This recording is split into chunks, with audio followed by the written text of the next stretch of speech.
Nakahanda ang military assets ng Islamic Republic of Iran kahit pa tumagal ang gyera ng 6 na buwan. Ito ang binigyang diin ng tagapagsalita ng Islamic Revolutionary Guard Corps o IRGC.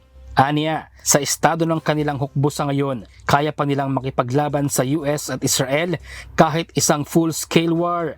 Sinabi rin nito na ang mga missiles na kanilang pinakakawalan sa ngayon ay mga lumang missiles pa lamang. Hindi pa nila ginagamit ang mga bagong gawang missiles. Katunayan nitong nakalipas na Ramadan ay marami pa silang naidagdag sa kanilang arsenal.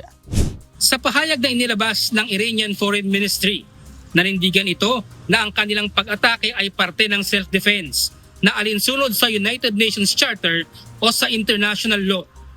Anila, ginagawa lamang nila ito bilang tugon sa criminal aggression ng Amerika at Israel laban sa kanila. Binatikos din nito ang tila hindi pag-aksyon ng United Nations sa anila'y pakikipagtulungan ng ibang bansa sa opensiba ng US at Israel sa pamamagitan ng pagpapagamit ng kanilang teritoryo at military assets.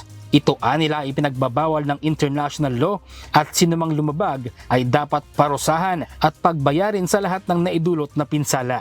Ayon sa Iran, ipagpapatuloy nila ang pagtatanggol sa kanilang sarili hanggat hindi kumikilos ang United Nations upang tukuyin at kastiguhin ang sinumang panig na nagdudulot ng panganib sa kanila bilang isang bansa.